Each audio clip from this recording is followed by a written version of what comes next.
Hi, it's Emily. Today I'm going to review some people's playing. So some people send us videos of them playing the flute, and then I listen to them and I give some advice. We've done that a few times, and sometimes we also received other instruments, but this time it's a flute. All of them are flutists. So let's start with the first one.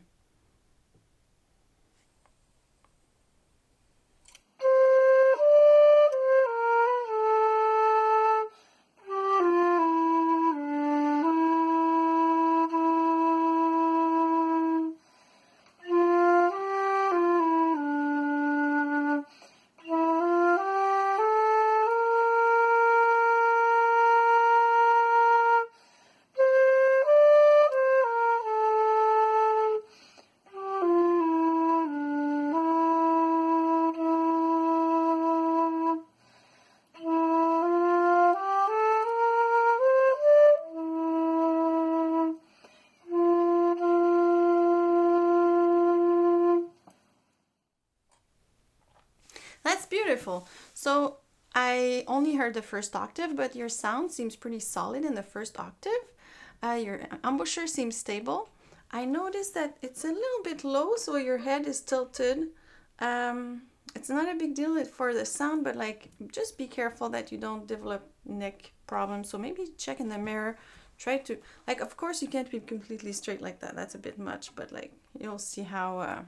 Just be mindful of that.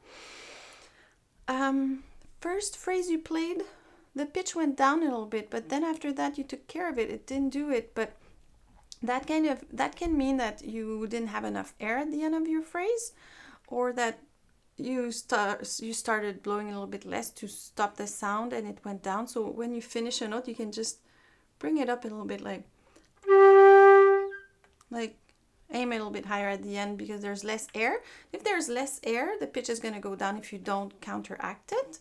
I think your next steps, because now you seem to have a grasp of the first octave, I would advise you to develop your higher register. You can work on harmonics, like let's say you do a low D.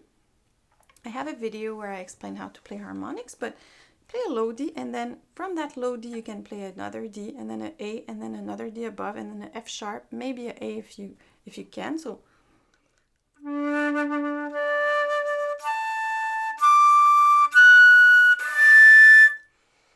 and even if you don't get that high, just to develop the higher notes, it's also going to help with enriching your lower register.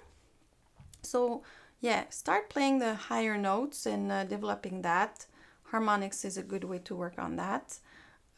It's also going to make it more precise when you play. And the next step too would be breathing and support. Work on your breathing, but also on supporting more, having more pressure when you blow. So of course, when you're in the low register like that, you want slow air, but you still want it to be supported. So a little bit more of the muscular work of making sure the air is always at the same speed and supported. So yeah, like you're doing very well. So next steps, breathing and support and developing your high register. And bravo, it's good work. And then the next person, here.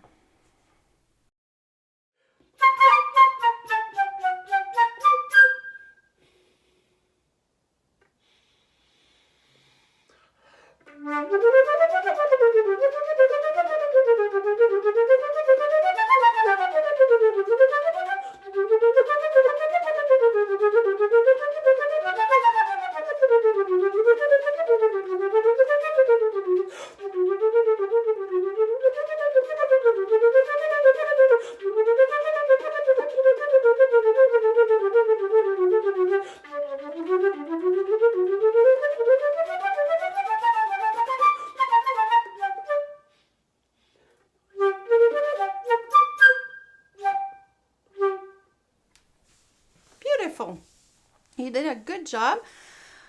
I see you breathe a lot at the beginning. That's good. You really fill up your lungs. You can do long phrases. Your double tonguing is good. Sometimes maybe it's tough to always be super precise in that articulation. Yeah, it's something that piece. I think you could work a little bit now on the musicality and the phrasing because you have a good grasp of that piece. So you can follow the line, you know, and remember that not all the notes are equal. So usually the note on the first note of the bar is usually more of a note that is important, and other notes are more like passing notes. So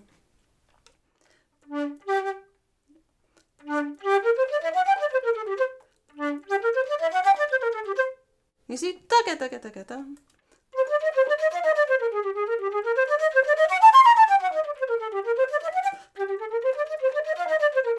You can, you know, give a little bit more emphasis on some notes. I think a good way to practice that would be to practice it all slurred sometimes. So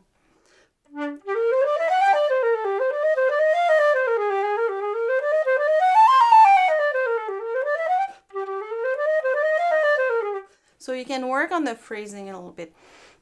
Then I like to practice kata instead of taka because it strengthens your double tonguing. So you go ta kata kata kata kata kata kata kata kata kata kata kata kata kata. At first you'll do it slowly. And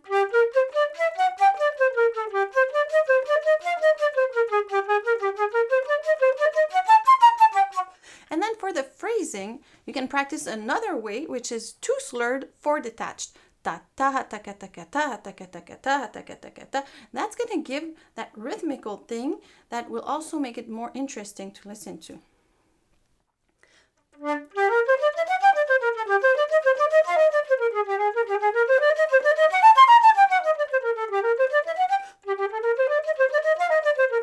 You see, it's already a bit easier to do ta ta ta ta ta ta ta ta ta. And then you do it the same way, but you keep the musicality that you are getting in the ta ta ta ta ta. And then I think you can be a bit more free. You don't have to move a lot, but you can, you know, follow something that's natural for you. You don't have to hold and not move at all. I thought your breathing was pretty good. At one point I heard more noise when you took a breath. That can mean that your throat is a bit closed, so make sure it stays open. And what I try to do when I want to breathe very fast is make space. So I either push my belly out, and it makes space, or I just open my thorax. I go. You can do both at the same time. You know, you can do it at the beginning when you have a lot of time. You can do the Hawaii, so low, and then here and then here. So, but when you want to breathe fast, you have to just make space, and you can choose either or push your belly, and that will help to have a more efficient breath. So that works. So a little bit more dynamics too. It's not like you have big dynamics, but you can do a little crescendo and decrescendo, and you get taka taka taka taka taka taka taka. You can do a little wave there. You do it already, but I think you can do it with a little bit more intention. Yeah, that's the word I was looking for. And then sometimes when you take a breath, it changes the rhythm just a little bit. Like when you go. You breathe there. It's okay, I do too. But if you see that it moves the rhythm, you could altogether not play that G. You could cut the G there, and you could do the same thing when you breathe again a little bit later. Cut that note, and so that the rhythm stays the same. Because conductors, you know, they don't like when the rhythm moves too much. So yeah, I don't think it's a big deal to just cut that note and breathe fast and continue there. You did a great job. It's a tough piece and you played very well. Bravo. And the next one.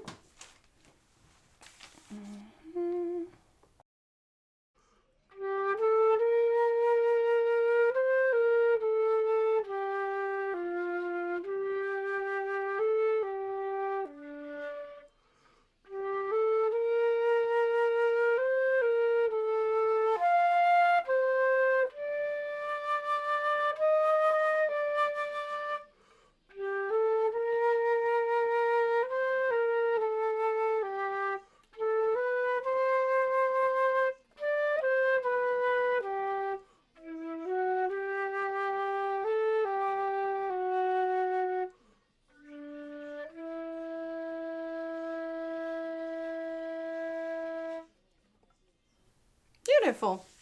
You're very expressive. We see that you want to express something with your music. It's nice. You have a nice vibrato. Your arms seem a bit high, like it seems a bit like that, but maybe it's the angle of the video. But just check yourself in the mirror, make sure you're comfortable. But like your wrists are in line and everything, that seems fine.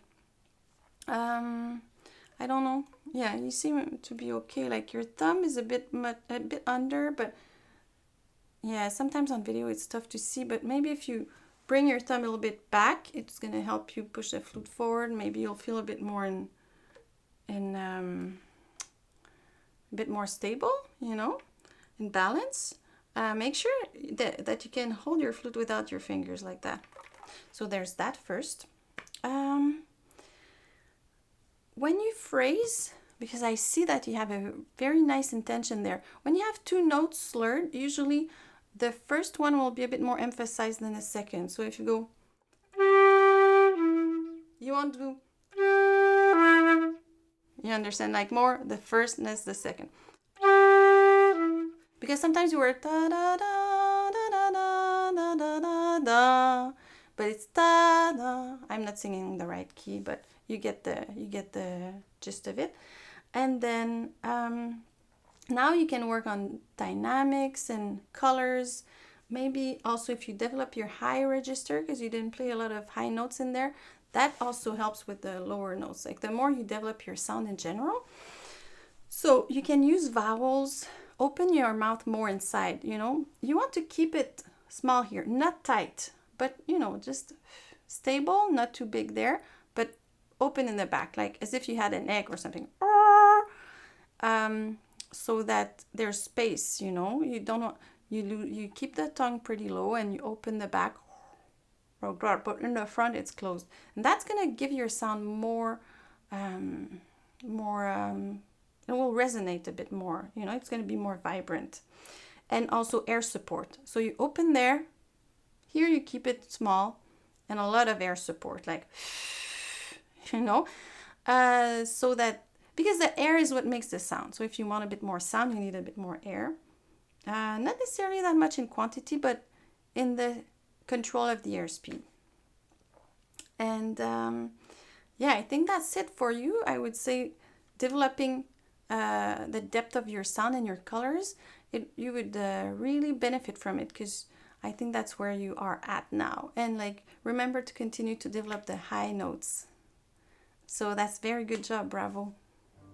I hope this video was helpful. If you want to be part of this series, you can DM us on Instagram at The Flute Channel, or just leave us a YouTube link in the comments below. If you like the video, please like it. If you haven't subscribed yet, please subscribe, and you can go and check our website musiji.com for our book. And see you next time. Thanks for watching.